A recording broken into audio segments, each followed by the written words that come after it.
Hey, good morning. I'm here at BrewStillery in Winter Park and about to walk in, and I'm going to flip the camera here and have you come walk with me. Here we are, BrewStillery, Winter Park. We're going to walk. This is Winter Park Distilling Company. They actually distill bourbon, vodka, and a couple rums, and it's a brewing company as well. They have 50 different beers throughout the year, so we'll talk more about that. But I'm walking in now. They got samples in this room where they sample the bourbon and vodkas. You can see them back here. Pretty cool. And we're going to end up back there for our interview. That's the distiller here, and this is the sitting area. You can taste the samples. Pretty cool. I love this place. So I want to give a shout out to Wyatt for suggesting this, and I'm looking forward. This is my guests today, Andrew and Paul. So this is the whole space. So good morning and welcome. Good morning. Thank you for being here. Absolutely. And allowing me to come here. Walk a little bit if you like, and then we'll end up sitting back there. Okay. Okay, sounds good. Well, I mean, you've taken pictures already. This is our tap room right here. So the facility that you're looking at is the first of its kind. So we have on the one side where you are right now, this is a fully functioning brewery where we make our own beer and serve it on those taps over there. And then we use all of this same equipment back over here, not only to make beer, but we'll get to the other side over there, and that's the Winter Park Distilling Company. And that's where we make vodka, rum, and bourbon whiskey. In fact, it's the first bourbon whiskey from the state of Florida. Okay. And you might have seen over there, we've also won awards for that bourbon whiskey. We've double medaled at the San Francisco World Spirits Cup. Oh, so wow. That makes our bourbon the first to actually ever win any medals or awards in Florida. That's incredible. Congratulations. So I'll take you through this side, and then we'll join Paul over there, and he can walk you through all our distilling process. Okay, sounds good. Here we go. What you're looking at right now is where everything starts on both sides of the house. So this is where we make alcohol, really. This is where we're making beer, vodka, bourbon, everything starts right here. Now everything, with the exception of rum, starts out as a starch. So this device right here is called a mash tun. It's like a giant steel pot. And what we're going to do is, in the case of our bourbon whiskeys or our vodka, we're going to use corn that we get from the Everglades. Oh, wow. So we like to keep things local. Okay, I love that. When it comes to the spirits, because we can. So we get a corn from the Everglades up here. We'll shovel it into the mash tun. We'll combine it with water from that tank over there. It's called a hot liquor tank. It's just a glorified hot water heater. And we'll pump over hot water into the mash tun. And we get a porridge going. And that porridge is optimized for making whiskey. You can eat it. It's a little bit like what you might find in an orphanage in the 19th century or something like that. Oh, wow. It is. It's just corn porridge. Ooh. And so what we're going to do is we're going to add barley to the mix. Barley has an enzyme in it, and it's going to convert that starch into a sugar. Okay. So we start out as distillers. We call this mashing. But we go through the conversion process. We're going to turn that from the starch into a sugar, and then drain all the liquid out through the bottom of the mash tun. Pipe it over here to the brew kettle. And so what goes from this process to this process is we're converting that mash into wash.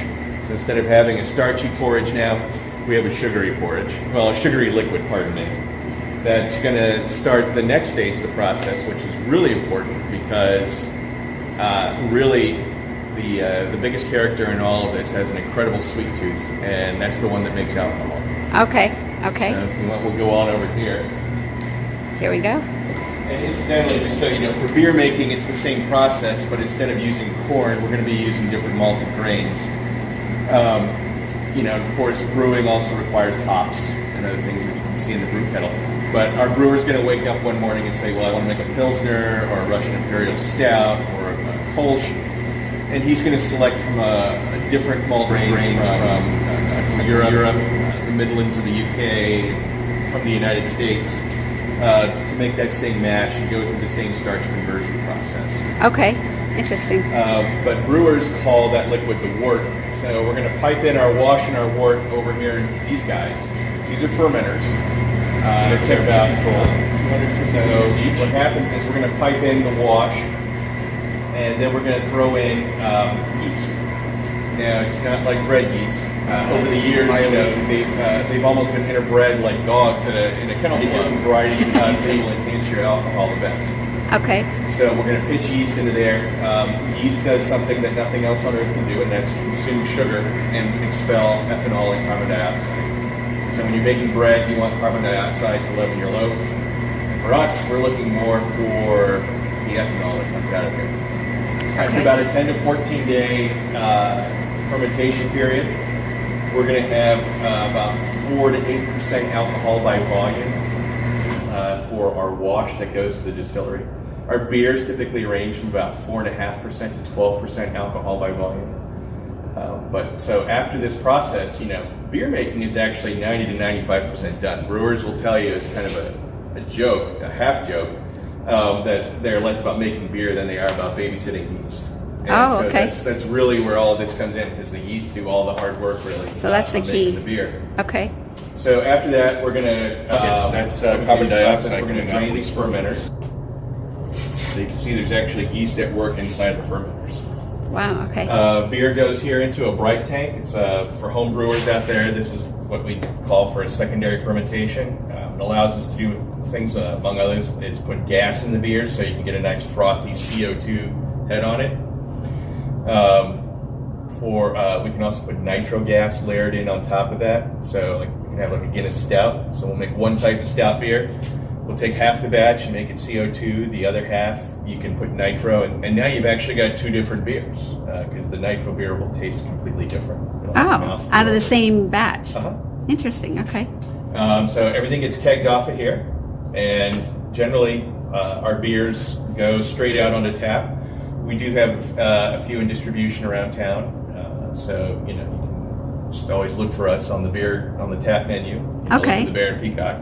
Very cool. And that's it for basically. That is how alcohol for both distillate and beer gets made. When we go over to the distillery, and you'll see Paul talk to you about the still, we're not making new alcohol, because the big distinction is, when I told you about the ABV, even though if you drink a beer, let's say it's a stout, it's got lots of good color and flavor to it, it's got froth, it's still overwhelmingly 90 to 95% water.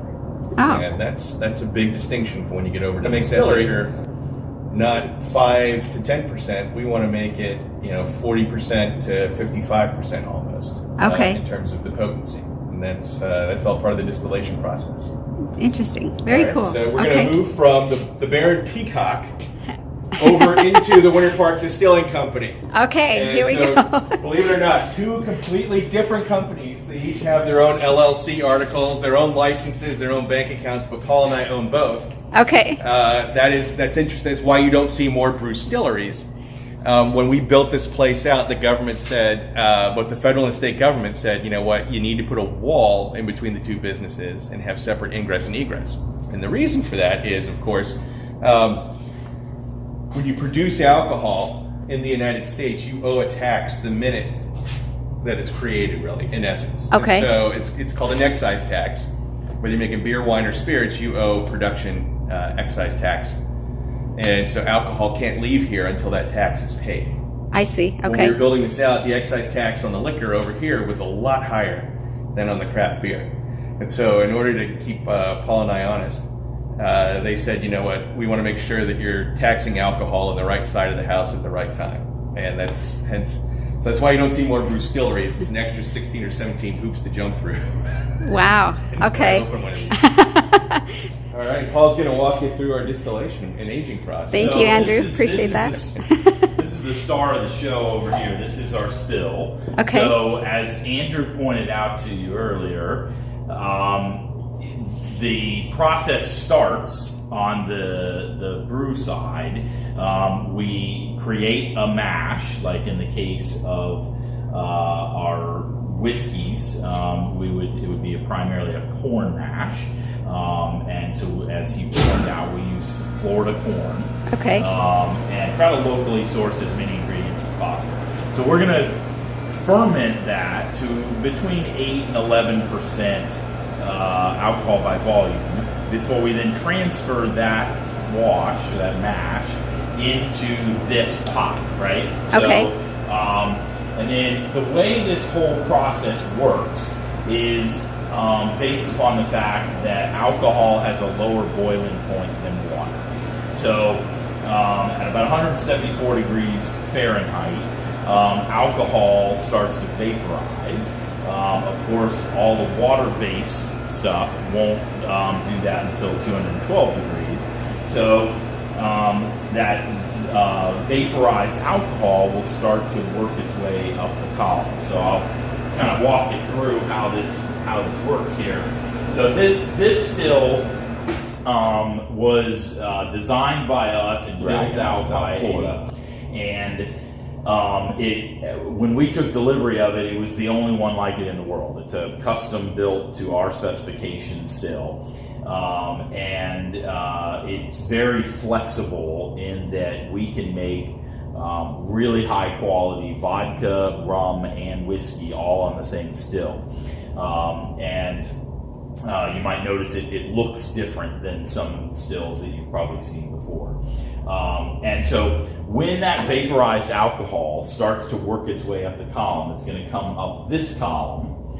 And then depending upon what we are making, either we'll let it go up that column and then all the way across over to the condensing column, and then it'll come out what they call a parrot. That thing is called a parrot. I suppose if you drink enough, maybe it looks like a parrot. But doesn't quite.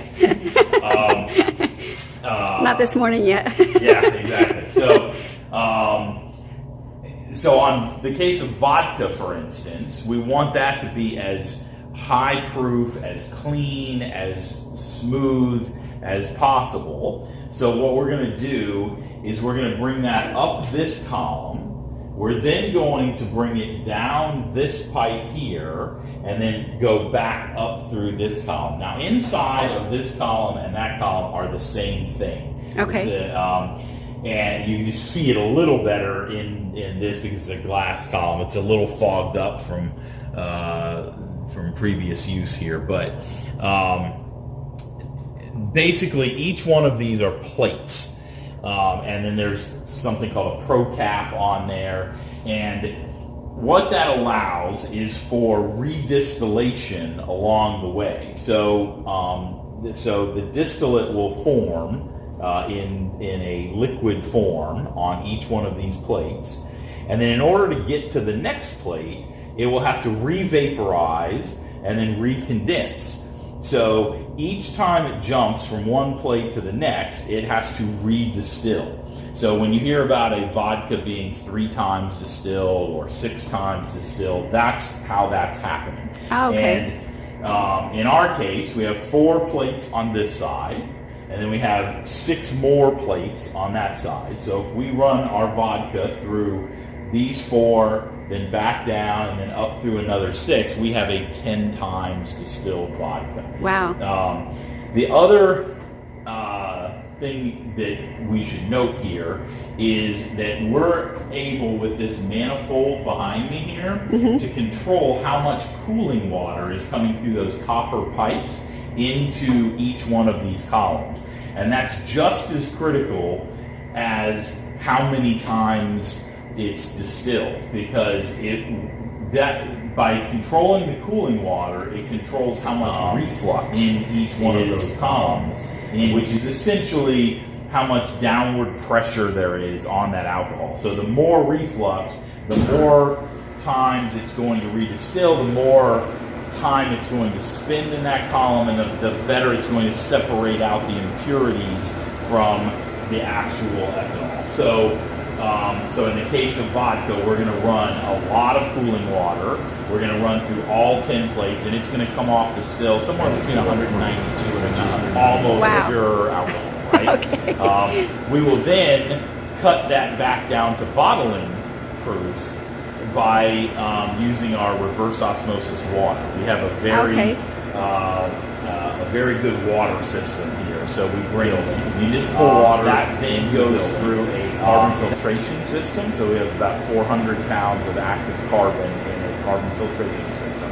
It will go through that, then into a reverse osmosis system, which will strip all of the trace minerals, the chlorine, everything. It'll be a blank canvas by the time it leaves the reverse osmosis system. It then goes through a UV light treatment system to make sure that there's no bacteria in there. And it'll then go into a 500-gallon cistern where it waits until we're ready to use it, right? And here's where it gets completely mind-blowing. So I mentioned that it strips it of everything such that it's a blank canvas. There are alcohol products that you don't want a completely blank canvas. You want certain trace minerals in there. Okay. And for instance, if we wanted to make a German-style beer, we can buy a packet from a lab that has all of the trace minerals and so forth that is in German water. So here we can literally start with German water, which is crazy. And then the next week we can use Austrian water or Scotch water or That's whatever. incredible. Yeah, it really is incredible.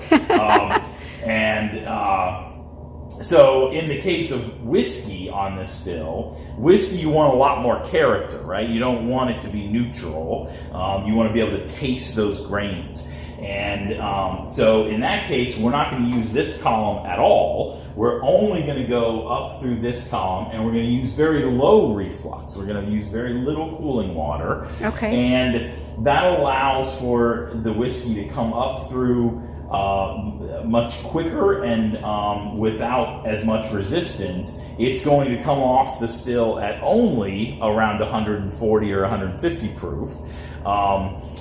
Which still, of course, has to be dialed back down a little bit with that reverse osmosis. Did you say only 150? Yeah, exactly. So when it comes off the still, we will collect that, and then in the case of vodka, all we have to do is cut it back down to proof, the bottling proof, and it's ready to bottle. In the case of whiskey or aged rum, then we would need to then put it in a barrel. So let's talk a little bit about barrels. Okay.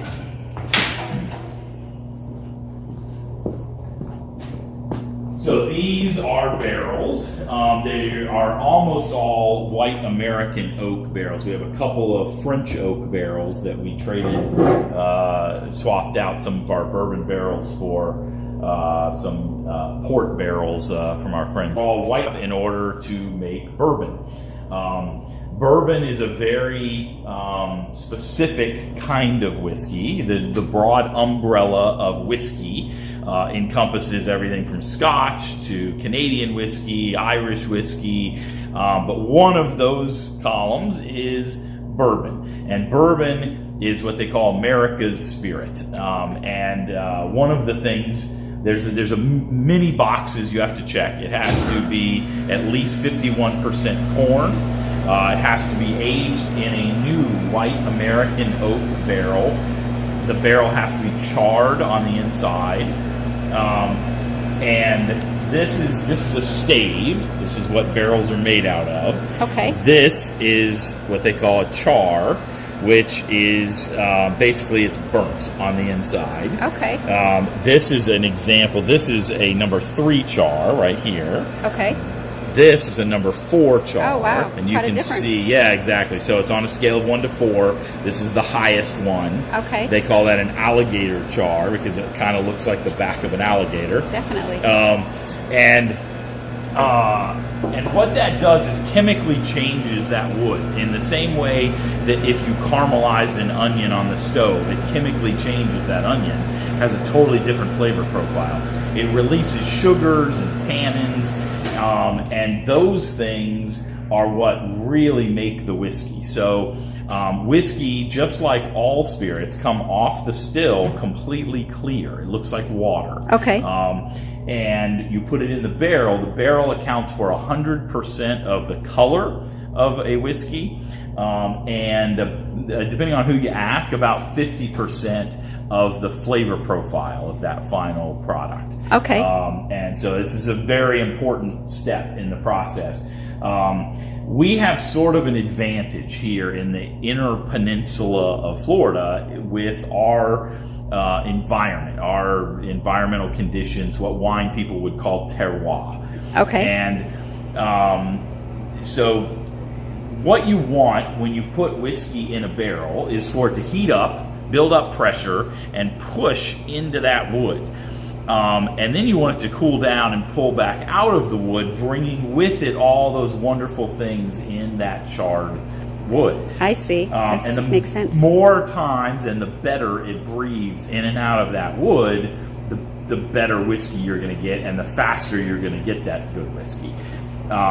So, like for instance, in Kentucky, where they have these 8-story rick houses, they know that on the top floor of that rick house, where heat rises and it gets hottest on that top floor, that's where what they call the honey barrels, the best barrels in the whole house. That's what they get on the top floor.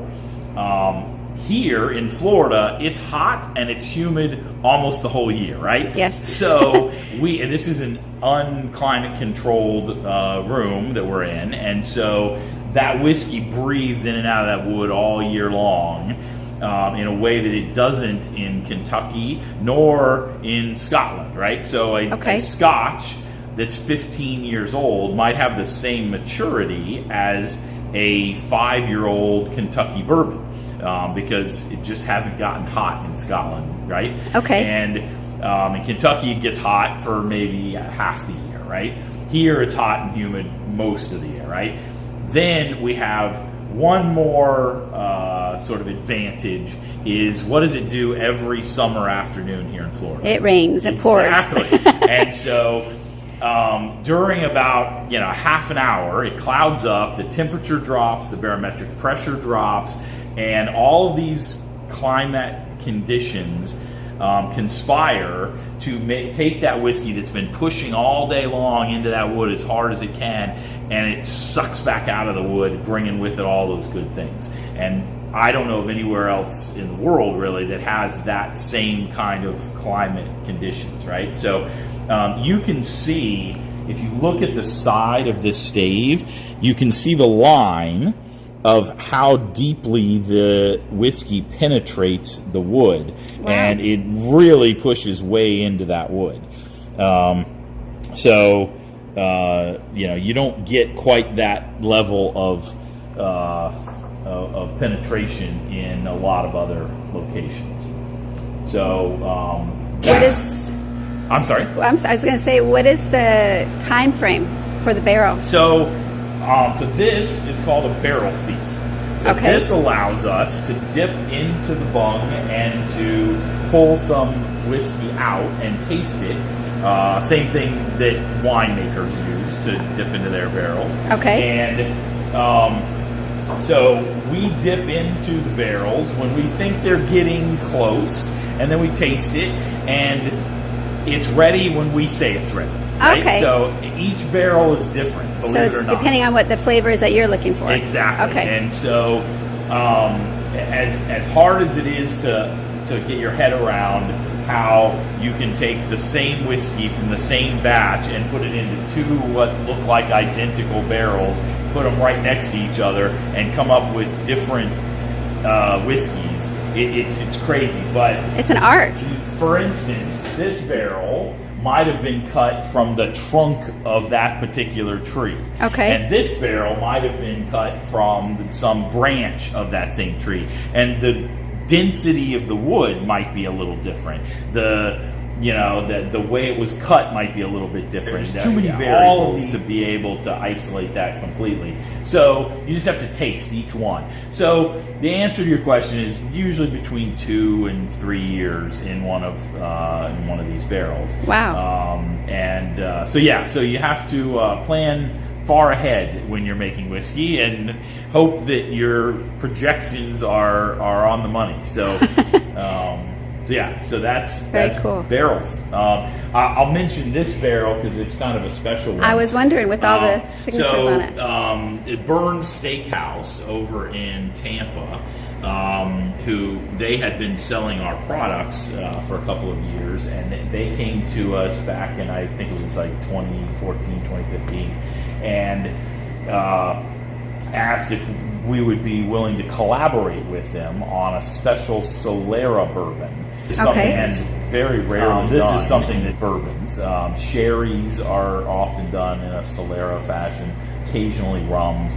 What is a Solera? So basically how that works is that we'll take maybe 3 different mature barrels. Okay. We'll taste out of those barrels.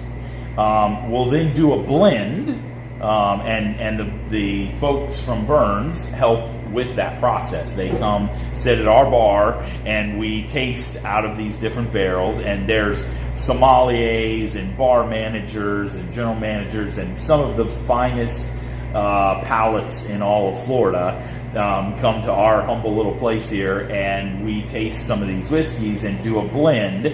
We'll then fill that barrel with the blend of whiskey, and let those flavors marry for a few more months in that barrel. Nice. Then we'll draw down 60% of that barrel and we'll bottle that. Okay. We will then do another blend and backfill the 60% that we took. So we'll blend the 40% that we left with our new blend. And we'll continue this cycle. And we're on, we actually have another barrel that we've added to the Solera process here. So I think we're on batch 8 or 9 now of that. Wow. And it's really a fun project to be a part of. You can see the signatures of the different people that have been involved in that. Yeah, that's really awesome. Yeah. Get another shot of that. Very cool. Lots of hands involved. Yes. So we can take a quick look at the bottling room. This is less still part of the process, though, right? So this is where we bottle. So there's a lot of hand done parts of this. So we would take an empty bottle. We'll put it on. This is the labeling machine. We would that would spin around and put a label on here. Very cool. We'll then take that and we'll bring it over here and we'll put it in our bottling machine. And then we have this 4-head bottling machine. These are calibrated to put just the exact right amount in each bottle. We'll then take a cork. We'll hand cork each bottle. Okay. We will hand apply a tamper-evident seal over that, and then we will hand number each batch. As we talked about a moment ago with the barrels, each batch is going to be slightly different than the last. And so we actually encourage people, before you finish a bottle of batch 34, and open a bottle of batch 35, compare the two, right, before you finish the first one, right? Okay. And maybe you might be able to pick up on some of the subtle nuances between the two. So philosophically, we have a different approach than the big liquor houses, right? So what they're trying to do is consistency, right? So they want Jack Daniels to be Jack Daniels to be Jack Daniels, right? Right. In the same way that McDonald's wants a Big Mac to be a Big Mac to be a Big Mac. But your favorite, gourmet restaurant, they don't care if this week's fish is the same as last week's fish. They're trying to bring you the best thing that they can find at market and put it on your plate in the best way to present that particular dish. And that's kind of the same thing that we're doing as a craft distiller is we're trying to make every single batch the very best that it can be. And that is more important to us than making every batch consistent. I see. It's a custom experience. Exactly. Okay. Yeah. So. Very, very cool. Yeah. And then Thank we you. can go back into the tap room here. Okay. Here we go.